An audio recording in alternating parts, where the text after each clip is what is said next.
భవిష్యత్తులోని అన్ని ఛానల్స్ ను ఆంధ్రదేశంలో ప్రసారం చేస్తున్న ఏకైక నెట్వర్క్ సిటీ కేబుల్.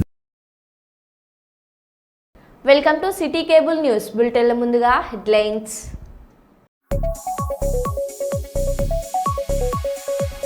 ఎన్టీఆర్ అన్నా క్యాంటీన్ వద్ద ఎన్టీఆర్ సినీ వజ్రోత్సవ వేడుకలు.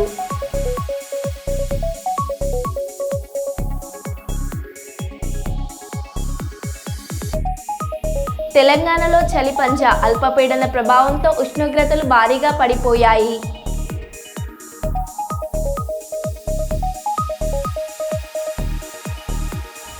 లక్ష్య సాధనకు ప్రతి ఒక్కరూ సమిష్టిగా కృషి చేయాలి. సింగరేణి సీఎండీఎన్ బలరాం.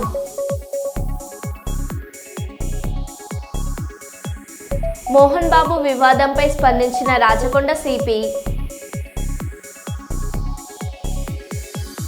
బీఆర్ఎస్ ప్రభుత్వ కార్యక్రమాల్లో కాంగ్రెస్ కాపీ పేస్ట్ చేస్తూ హడావిడి చేస్తున్నారన్నారు టీఆర్ఎస్ నేత ఆర్ఎస్ ప్రవీణ్ కుమార్.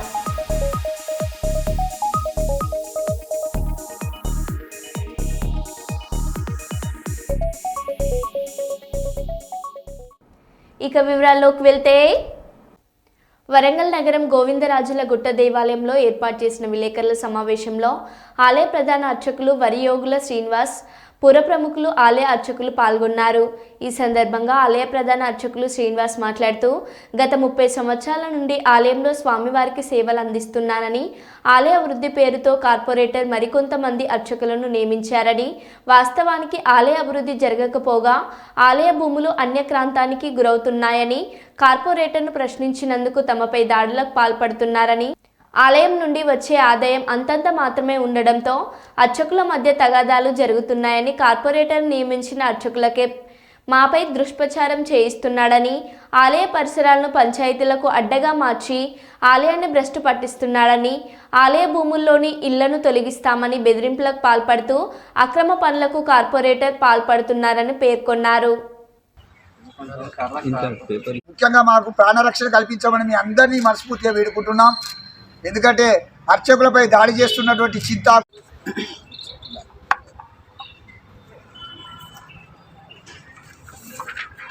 ఇచ్చినది ఏసీ గారికి ఎండాలు చేసింది.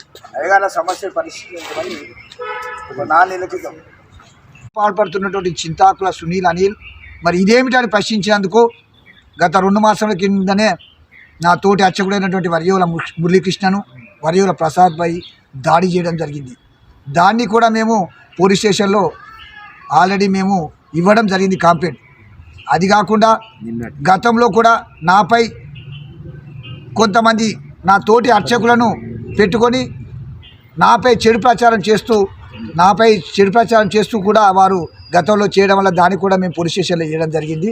నిన్న మరి వృత్తిలో నేను మళ్ళా జైన్ సందర్భంగా నిన్న నా కార్యక్రమం మేము అందరూ అర్చకులం అక్కడ అభిషేకాలు చేస్తున్న క్రమంలో మరి గోవిందరాజుల గుట్ట పైన మరి కొందరి అర్చకులను ఉసికోల్పుతూ ఆలయానికి సంబంధం లేని అర్చకులతోటి నిన్న గుట్టపైన తాళాలు పలగొట్టించడం జరిగింది. ఎవరు పలగొట్టిండు? చింతాకుల అనిల్ కుమార్, చింతాకుల సునీల్ ప్రోద్బలంతో అర్చకులు ఉన్నటువంటి ఐక్యతను దెబ్బతీస్తూ కొంతమంది అర్చకులను వాళ్ళ కొమ్ము కాస్తూ వాళ్ళతో నిన్న గట్టుపైన తాళములను పలగొట్టడం జరిగింది.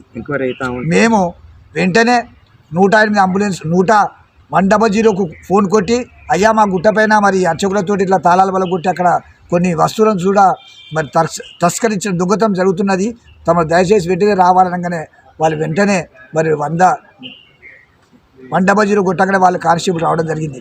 మేము వారిని తీసుకొని గుట్టపైకి వెళ్ళి, అయ్యా ఇక చూడండి అనగానే అప్పటికే అక్కడ విధులు ఆ తాళాలు పలగొట్టి ఆ గుళ్ళో ఉన్నటువంటి అర్చకుడు జగన్నాథం రాముస్వామి మద్యం సేవించి ఉండడం, ముఖ్యంగా ఆ కానిస్టేబుల్స్ అయ్యా మీరు అర్చకులై ఉండి మీరు మద్యం సేవించి లోపల పూజలు చేసి సహచరుడు మరి అయినటువంటి చెమ్మాల సాగర్ అనే వ్యక్తి ఇచ్చేసి గుట్టపైకి వచ్చి మీతోటి చింతాకుల అనిల్ కుమార్ కార్పొరేటర్ మాట్లాడతారంట నా కానిస్టేబుల్కు 5 days కోసం మరి ఇవ్వడం జరిగింది.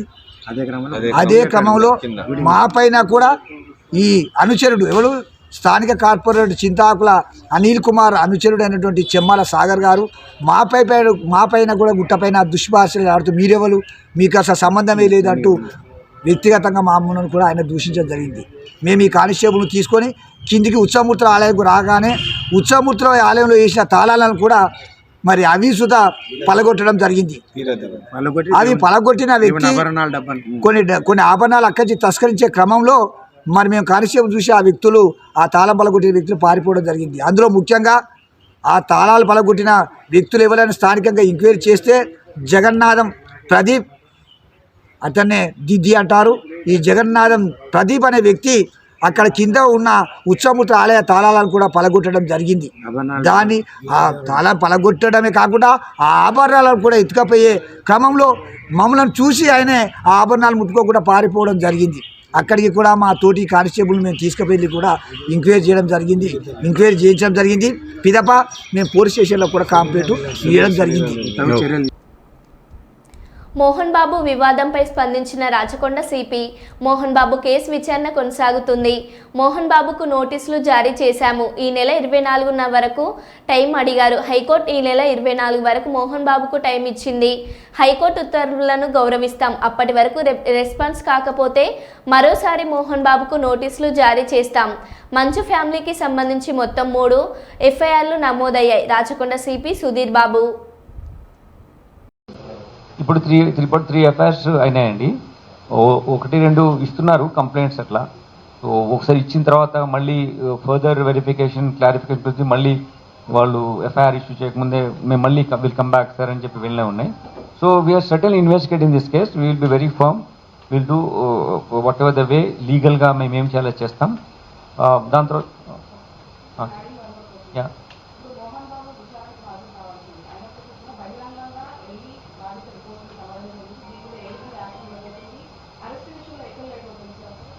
లేదు, అరెస్ట్ విషయం లేట్ ఏం కాదు. దాంట్లో మాకు ఇంకా మెడికల్ సర్టిఫికేట్ అవన్నీ తీసుకోవాల్సి ఉంది. దాని తర్వాత మేము ఆయన నోటీస్ ఇచ్చాము. ఆయన 24th వరకు టైం అడిగారు. Maybe out of is concern for him ఈ వెంట్ దేర్. దానికి మేము పర్సే మేము అగేన్స్ట్ చూపించలేము. కాకపోతే ప్లస్ ఆయన ఇంజూర్డ్ అయినాడు కాబట్టి ఆయన వల్ల వెళ్ళుంటారు. కానీ చట్టం ఏ ప్రకారం ఏది తీసుకుంటే అది మేము తప్పకుండా చర్య తీసుకుంటాం. గత బీఆర్ఎస్ ప్రభుత్వంలో డైట్ ఛార్జీలను 1500 రూపాయలు పెంచాము. పిల్లలకు సన్నబియ్యం మటన్తో అన్నం పెట్టాము. బీఆర్ఎస్ హయాంలో ఉన్న మెనూకు కాంగ్రెస్ ప్రభుత్వం ఇచ్చే మెనూకు తేడా ఏమీ లేదు. బీఆర్ఎస్ ప్రభుత్వ కార్యక్రమాలను కాంగ్రెస్ కాపీ పేస్ట్ చేస్తూ హడావిడి చేస్తున్నారు. మరి ఇలా తెలంగాణ ప్రజలు గమనించాలి. ఎందుకంటే ఎల్బీ స్టేడియంలో కేసీఆర్ గారు ఇచ్చిన నోటిఫికేషన్లనే నా నోటిఫికేషన్లు అని చెప్పి ఇప్పటివరకు 52,000 ఉద్యోగాలు నేనే ఇచ్చినని చెప్పి ముఖ్యమంత్రి అంటారు. అవన్నీ కూడా 2022, 2023లో వచ్చిన నోటిఫికేషన్లు. మరి అలాంటి కానీ నిన్న విద్యార్థుల ముందర చేసిండు. విద్యార్థుల ముందర మరి బూతులు మాట్లాడిన ముఖ్యమంత్రి మరి విద్యార్థుల ముందర నిజం చెప్తాడని అనుకోలేం. కానీ ఈ విషయం తెలంగాణ ప్రజలు తెలవాలి.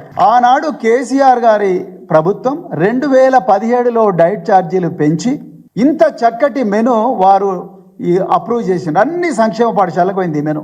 అప్పుడే కేసీఆర్ గారు గమనించి ఏమయ్యా మరి డబ్బున్న వాళ్ళే తినాలన్నా మటను, పేదవాళ్ళు తినకూడదా, ఈ పిల్లలకు కూడా మటన్ పెట్టాలి, అవసరం అనుకుంటే యాటలు స్కూళ్ళలోనే కోయాలి, ఎక్కడో మార్కెట్లలో పోయి తీసుకొచ్చుడు కాదు, యాటలు స్కూళ్ళలోనే కోయాలి అని చెప్పి మరి ఆ పిల్లలకు 4 సార్లు చికెను, 2 సార్లు మటను, 5 సార్లు ఎగ్, అదే విధంగా రాగి మాల్టు ఇవన్నీ ఇచ్చి నెయ్యి కూడా ఇచ్చిన, ఒక సన్న బియ్యం ఇచ్చి నెయ్యి ఇచ్చిన గొప్ప మానవతావాది, ఒక గొప్ప తండ్రి లాంటి వ్యక్తి కేసీఆర్ గారు. మరి అలాంటిది నిన్న రేవంత్ రెడ్డి గారు ఒక మోడల్ మెను రిలీజ్ చేసిండు. ఇది కాంగ్రెస్ పార్టీ చేసిన మోడల్ మెను. తెలంగాణ ప్రజలు జాగ్రత్తగా గమనించాల్సింది ఏంటంటే ఈ మెనుకు మా మెనుకు ఏమి తేడా లేదు. మేము 4 సార్లు చికెన్ పెట్టినాము, మీరు 4 సార్లు చికెన్ పెడుతున్నారు. మేము 2 సార్లు మటన్ పెట్టినాము, మీరు 2 సార్లు మటన్ పెడుతున్నారు. మేము 5 సార్లు ఎగ్ ఇచ్చినాము, మీరు 5 సార్లు ఎగ్ ఇస్తున్నారు. మరి మీరు చేసింది ఏంది? మరి మీరు సోషల్ మీడియాలల్లో ఎక్కడ చూడు 40% పెంచినాం, విప్లవం సృష్టించినాం, భూమి బద్దలైంది అని మరి డాంబికాలు కొడుతున్నారు కదా. మరి మెను మంచిగా మీరు ఇంకా గొప్ప మెను తీసుకురావాలిగా.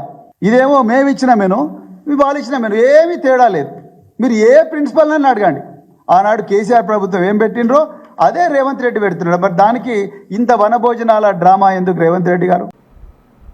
లగచెర్ల రైతన్నలకు బేడీలు వేసిన ప్రభుత్వ వైఖరిపైన నిరసనగా బీఆర్ఎస్ పార్టీ ఎమ్మెల్యేల నినాదాలు. రైతులకు బేడీల సిగ్గు సిగ్గు అంటూ నినాదాలు, ప్లకార్డులను శాసనసభలోకి తీసుకుపోకుండా అడ్డుకున్న పోలీసులు. అసెంబ్లీలో హరీష్ రావు సెటైర్లు. మొన్న 2 రోజుల ఎమ్మెల్యేలకు ట్రైనింగ్ ఇచ్చారు. ఇదేనా ట్రైనింగ్? సభతో తన మాట్లాడుతుంటే కాంగ్రెస్ ఎమ్మెల్యేలు అడ్డు తగలడంపై హరీష్ రావు. బేడీలా సిగ్గు సిగ్గు, ఇదేమి ప్రభుత్వం, ఇదేమి రాజ్యం, దొంగల రాజ్యం, దోపిడీ రాజ్యం. గిరిజన రైతులకు బేడీలు వేసిన కాంగ్రెస్ ప్రభుత్వం నశించాలి. గిరిజన రైతులకు బేడీలు వేసిన కాంగ్రెస్ ప్రభుత్వం నశించాలి. గిరిజన రైతులకు బేడీలు వేసిన కాంగ్రెస్ ప్రభుత్వం. గిరిజన రైతులకు బేడీలా సిగ్గు సిగ్గు, రైతులకు బేడీలేస్తారా సిగ్గు సిగ్గు, గిరిజన రైతులకు బేడీలా సిగ్గు సిగ్గు. ఇదేమి ప్రభుత్వం, ఇదేమి రాజ్యం, దొంగల రాజ్యం, దోపిడీ రాజ్యం. గిరిజన రైతులకు బేడీలు వేసిన కాంగ్రెస్ ప్రభుత్వం నశించాలి. గిరిజన రైతులకు బేడీలు వేసిన కాంగ్రెస్ ప్రభుత్వం నశించాలి. గిరిజన రైతులకు బేడీలు వేసిన కాంగ్రెస్ ప్రభుత్వం. పాలసీ హోల్డర్లను ప్రోత్సహిస్తూ ఐఆర్డీఏ తీసుకొచ్చిన సరెండర్ వాల్యూ ప్రథమ సంవత్సరంలోనే సరెండర్ చేయడం వల్ల పాలసీదారుని కుటుంబాలు నష్టపోతారని, బీమా సౌకర్యం కోల్పోతారని all India general secretary Srinivasachari పేర్కొన్నారు. హన్మకొండ జిల్లా అంబేద్కర్ భవన్లో ఏర్పాటు చేసిన లియాఫీ ఏజెంట్ల సర్వసభ్య సమావేశంలో జంపాల కృష్ణారెడ్డి, దిలీప్ పాటిల్, అశోక్ కుమార్, బూడిగ వెంకటయ్య, దొడ్డాకుల గోపాలరావు, యాలమంచిలి వెంకటకృష్ణారావు, బెల్లంకొండ శ్రీనివాస్, పులి సుధాకర్, 800 మంది బీమా ఏజెంట్లు పాల్గొన్నారు. కరీంనగర్ రాజయ్య, ఈయన లియాఫీ డివిజన్ ప్రెసిడెంట్. ఆయన ఎంత స్టాటిస్టిక్స్ తీసుకున్నట్టయితే 5,83,000 కమిషన్ తీసుకున్న వాళ్ళ చేతులు లేవటండి. 15 లక్షల commission, renewal commission 1, 2. Group insurance 15 సంవత్సరాలు 15 లక్షల పాలసీకి ప్రీమియం ఎంతండి? 1,000 రూపాయలు. 1,93,000 మంది ఏజెంట్లు నెలకు 1,000 రూపాయల కమిషన్ కూడా తీసుకోండి. ఓపెన్ ఆర్కిటెక్చర్ ఓపెన్ చేసేయండి. ఓపెన్ ఆర్కిటెక్చర్ అని పార్లమెంటరీ స్టాండింగ్ కమిటీ రికమెండేషన్ ఇచ్చింది. ఇది కాకుండా ఇంకేం రికమెండేషన్ ఇచ్చింది అంటే బీమా ఇంకొక వాళ్ళ యొక్క మొత్తం స్టాండింగ్ కమిటీ నేను చదివినట్టయితే దాంట్లో వాళ్ళు ఇంకొక డివిజన్ కౌన్సిల్ సర్వసభ్య సమావేశంను మా యొక్క డివిజన్ కౌన్సిల్ అధ్యక్షుడు శ్రీ కృష్ణారావు గారి సమక్షంలో జరపడం జరిగింది. ఇక్కడ సుమారుగా 800 మంది ఏజెంట్స్ అటెండ్ కావడం జరిగింది. ఈ యొక్క సమావేశం యొక్క ముఖ్య ఉద్దేశం ఏంటంటే ఇవాళ ఇన్సూరెన్స్ ఇండస్ట్రీలో జరుగుతున్నటువంటి మార్పు. ఇన్సూరెన్స్ ఏజెంట్లు 14,40,000 మంది ఏజెంట్లు పనిచేస్తున్నట్టయితే కేవలము 1,50,000 మంది క్లబ్ మెంబర్స్కి మాత్రమే ఈ మెడికల్ ఇన్సూరెన్స్ ఫెసిలిటీ ఉంది. కాబట్టి మిగతా 13 లక్షల మంది ఏజెంట్లకు మెడికల్ ఇన్సూరెన్స్ ఫెసిలిటీ లేదు. ఈ యొక్క మెడికల్ ఇన్సూరెన్స్ ఫెసిలిటీ కూడా కంట్రిబ్యూటరీ గ్రూప్ మెడికల్ ఇన్సూరెన్స్ అనే స్కీమ్ను ప్రతి ఇన్సూరెన్స్ ఏజెంట్కు ప్రవేశపెట్టాలని చెప్పేసి మేనేజ్మెంట్ వాళ్ళని మేము డిమాండ్ చేస్తా ఉన్నాం. అదేవిధంగా గ్రాట్యుటీ ఏదైతే సిస్టమ్ ఉందో క్యాలిక్యులేషన్ సిస్టమ్, ఆ గ్రాట్యుటీ క్యాలిక్యులేషన్ సిస్టమ్ను కూడా పూర్తిగా మార్చేసేసేసి ఏజెంట్లకు అనుగుణంగా తీసుకురావాలని చెప్పేసి మేనేజ్మెంట్ను మేము ఇది చేస్తున్నాం. అదేవిధంగా 50 సంవత్సరాలు దాటినటువంటి కొన్ని పాలసీస్లలో కొంతమంది పాలసీ హోల్డర్లకు 50 సంవత్సరాల బీమా తీసుకోలేనటువంటి పరిస్థితులు కొన్ని ఉన్నాయి. ముఖ్యమైనటువంటి పాలసీస్లో అన్ని పాలసీస్లో ఈ 50 సంవత్సరాలు అనేది కాకుండా 72 సంవత్సరాలు ఏజ్ స్పాన్ ఎప్పుడైతే పెరిగిందో అప్ టు 65 ఇయర్స్ వరకు ప్రతి పాలసీ హోల్డర్కు బీమా సౌకర్యం కల్పించినట్టయితే ఇన్సూరెన్స్ పెనట్రేషన్ పెరిగేటువంటి అవకాశం ఉంది.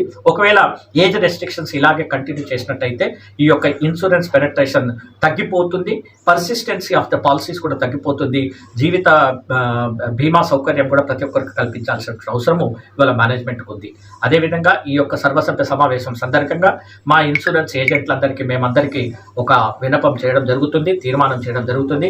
ప్రతి ఏజెంట్లు కూడా ఈ యొక్క ఎల్ఐసి అనేటువంటి సంస్థ మా భుజస్కంధాల పైన ఉంది కాబట్టి ఎల్ఐసిని కాపాడుకోవాల్సినటువంటి బాధ్యత కూడా మా మీద ఉంది కాబట్టి ప్రతి ఎల్ఐసి ఏజెంట్స్ ఈ ఎల్ఐసిని కాపాడేటువంటి దిశలో పనిచేస్తూ అత్యధిక వ్యాపారం తీసుకొస్తూ మరి పర్టికులర్గా వరంగల్ డివిజన్లో ఏదైతే 136 మంది ఎండిఆర్టీసీ లాస్ట్ ఇయర్ క్వాలిఫై అయ్యారో దాన్ని పూర్తిగా అధిగమించి 150 మంది ఏజెంట్లు ఎండిఆర్టీ క్వాలిఫై కావాలని చెప్పేసి, అలాగే ప్రతి పాలసీ హోల్డర్కు ఇప్పుడు ఇస్తున్నటువంటి మెరుగైన సేవలకు ఇంకా ద్విగుణీకృతంగా ఇంకా మంచి సేవలను కూడా మేము అందిస్తామని చెప్పేసి పాలసీ హోల్డర్లకు హామీ ఇస్తూ ఈ యొక్క సర్వసభ సమావేశం తీర్మానం తీసుకోబోతుంది. ఐఆర్డీఏ వారు తీసుకున్న ఒక నిర్ణయాల వల్ల అక్టోబర్ 1 నుంచి కొత్త పాలసీలను తీసుకొని రావడం జరిగింది, పాత పాలసీలను తీసేసి.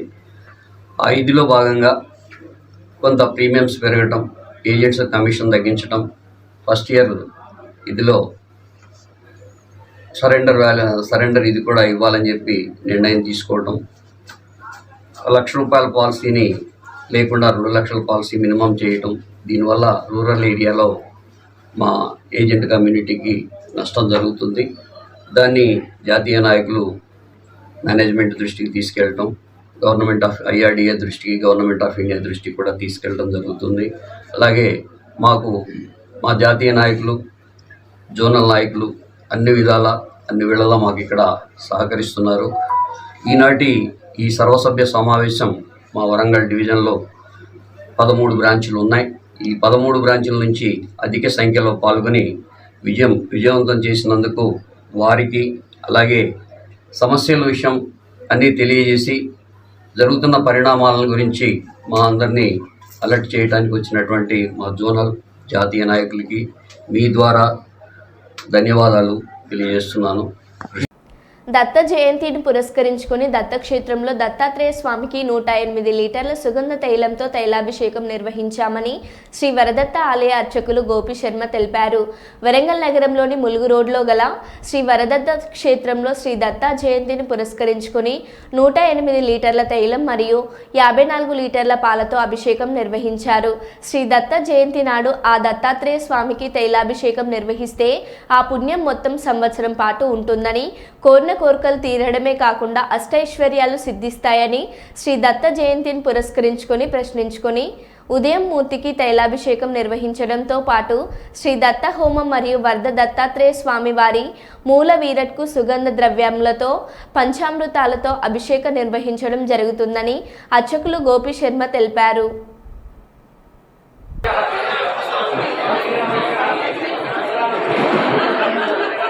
ఊరుగల్లు నగరంలో శ్రీ అవధూత దత్త పీఠాలు జగద్గురు శ్రీ జన్మ సచ్చిదానంద స్వామిజీ వారు దత్తాత్రేయ స్వామిని ఇక్కడ ప్రతిష్ఠించారు. వరంగల్ నగర ప్రజలు ఎంతో పుణ్యం చేసుకుంటేనే ఇట్లా వచ్చిన దత్తాత్రేయ స్వామి వారి ప్రపంచంలో ఎక్కడ చూసినా కూడా దత్తాత్రేయ స్వామి నిలబడి ఉంటాడు. మన వరంగల్ ఉన్న ఊరుగల్లు నగరంలో మాత్రమే కూర్చొని ఉంటాడు. వరాలిచ్చేది సిద్ధంగా ఉన్నాడు. మనం అడిగేదే తడుగు సిద్ధంగా ఉన్నాడు. అందుకనే ఆయన పేరు వరద దత్తాత్రేయ స్వామి. ఈరోజు మాఘశుద్ధ పౌర్ణమి. ఈరోజు దత్తాత్రేయ స్వామి జయంతి. ఈరోజు ఉదయం వేళ మంగళ స్నానాలతో దేవాలయ కార్యక్రమాలు ప్రారంభమైనాయి. స్వామివారికి మంగళ స్నానాలతో ప్రారంభమైన తర్వాత 9 గంటల నుండి వచ్చిన భక్తుల అందరితో కూడా ఉత్సవమూర్తికి తైలాభిషేకం చేయిస్తున్నాము. 11 గంటలకు ఇప్పుడు దత్తాత్రేయ గణపతి దత్తాత్రేయ మూలమంత్ర హోమం జరుగుతుంది. ఇప్పుడు 12:30కు దత్తాత్రేయ మూలమూర్తి వారికి విశేషమైనటువంటి సుగంధ తైలాభిషేకం జరుగుతుంది. మహామంగళహారతులు, తీర్థప్రసాద వితరణ, ఆశీర్వచనం ఉంటుంది. 1:30 ప్రాంతాల్లో అన్నదాన కార్యక్రమం ఉంటుంది. ఈ కార్యక్రమాలంతా కూడా గణపతి సచ్చిదానంద వరదత్త క్షేత్ర జ్ఞానబోధ సభ ఎగ్జిక్యూటివ్ ట్రస్టీ వైవివమర గారి ఆధ్వర్యంలో ఇదంతా కూడా కార్యక్రమం జరుగుతున్నది. ఈ కార్యక్రమం అందరూ కూడా నగర ప్రజలందరూ ఉపయోగించుకొని ధర్మ మార్గంలో ఉన్నటువంటి ఏ దేవుడిని ఎక్కడ పూజించినా నాకు ఆ కోరిక నెరవేరాలి, ఈ కోరిక నెరవేరాలి, దత్తుని పట్టుకుంటే మాత్రము జన్మరాహిత్యం ఇంకా కోరికలు లేని జన్మరాహిత్యం నిత్యం ఆనందమే సంతోషంగానే ఉంటుంది. విద్యాబుద్ధులు, పిల్లల విద్యాబుద్ధులు కూడా సంబుద్ధులు నుంచి ధర్మ మార్గంలో సనాతన ధర్మాన్ని కూడా నిలబెట్టుకుంటారు. జయ గురుదత్త, శ్రీ గురుదత్త. దేవరుపుల మండల కేంద్రానికి చెందిన కాంగ్రెస్ పార్టీ యువజన నాయకుడు చింత శ్రీకాంత్ ఇటీవల ద్విచక్ర వాహనం అదుపు తప్పి తాటి చెట్టును ఢీకొని మరణించాడు. విషయం తెలుసుకున్న కాంగ్రెస్ పార్టీ నియోజకవర్గ ఇన్ఛార్జ్ ఝాన్సీ రెడ్డి వారి ఇంటికి వెళ్లి శ్రీకాంత్ చిత్రపటానికి పూలు చల్లి నివాళులర్పించారు. వారి కుటుంబ సభ్యులను పరామర్శించి ఆర్థిక సాయం అందించారు. వారి వెంట మండల కాంగ్రెస్ పార్టీ అధ్యక్షుడు నల్ల శ్రీరాములు, టీపీసీసీ సభ్యులు డాక్టర్ లక్ష్మీనారాయణ నాయక్, నియోజకవర్గ యూత్ అధ్యక్షుడు ధరావత్ రాజేష్ నాయక్, భువనగిరి యాకస్వామి తదితరులు ఉన్నారు.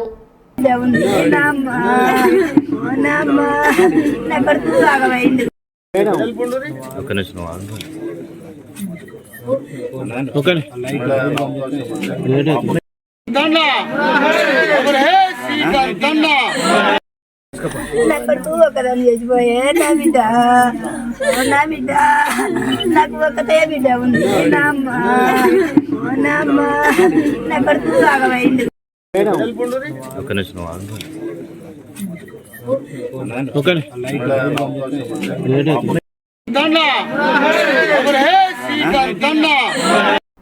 జిల్లాలోని మంచిర్యాల, నాగ్పూర్, మందమరి, హాజీపూర్ ప్రాంతాల్లో 48 పరీక్ష కేంద్రాల్లో 14,951 మంది అభ్యర్థులు పరీక్ష రాయనున్నారు.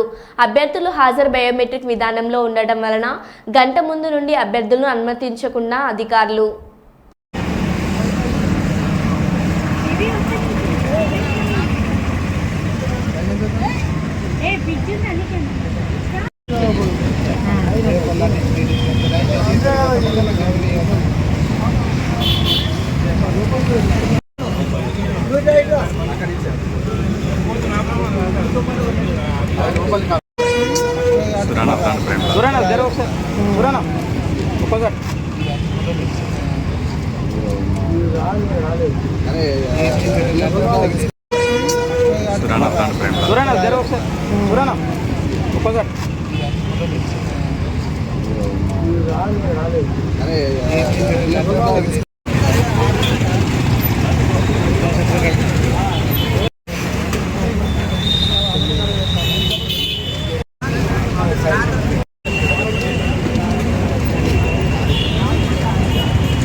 ఆయన ఎండకుండాలి రోడ్డు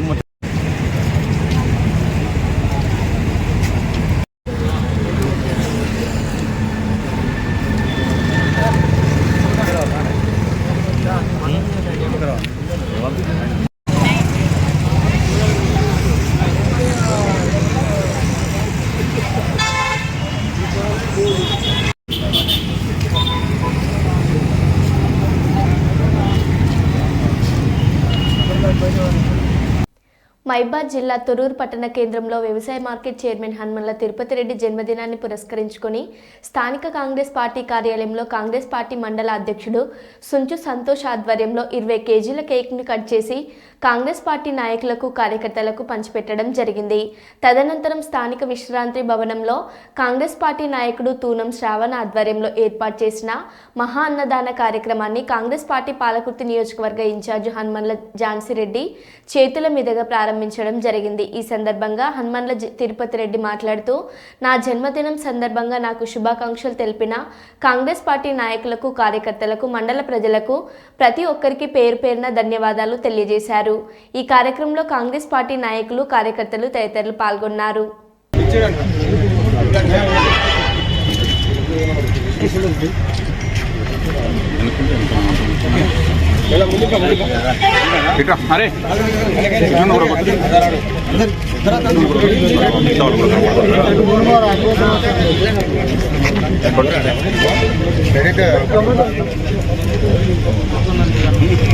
ఓకే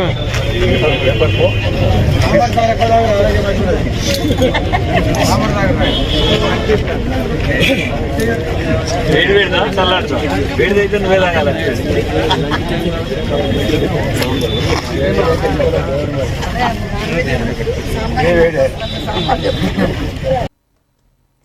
సింగరేణి యాజమాన్యం నిర్దేశించిన ఉత్పాదక లక్ష్యాలను చేరుకోవడానికి ప్రతి ఒక్కరూ సమిష్టిగా కృషి చేయాలని Singareni chairman, managing director N Balaram సూచించారు. ఆదివారం ఆయన ఏరియా జీఎంజీ దేవేందర్తో కలిసి ఏరియాలోని కేకే ఓసీపీని సందర్శించారు. ఈ సందర్భంగా ఏరియా జీఎంజీ దేవేందర్ సీఎండీకి ఘన స్వాగతం పలుకుతూ మొక్కను అందజేశారు. ఈ సందర్భంగా ఆయన పలు విషయాలపై సంబంధిత అధికారులకు తగు సలహాలు, సూచనలు అందజేశారు. అనంతరం ఆయన మాట్లాడుతూ ఎల్లప్పుడూ రక్షణతో కూడిన ఉత్పత్తిని సాధించాలని సూచించారు. అనంతరం ఆయన ఏరియాలోని రామకృష్ణాపూర్ పట్టణంలో గల సింగరేణి ఏరియా ఆసుపత్రిని ఆకస్మికంగా తనిఖీ చేశారు.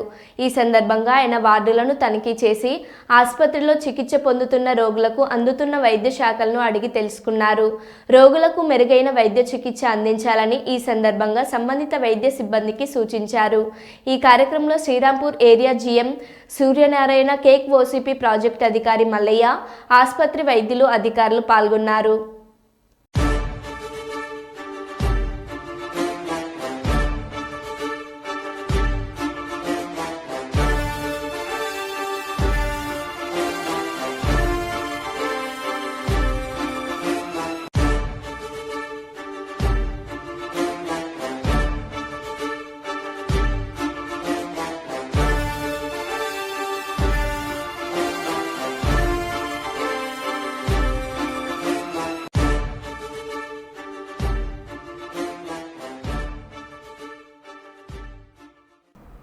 మరో బులెటిన్లో మళ్ళీ కలుద్దాం. Stay tune.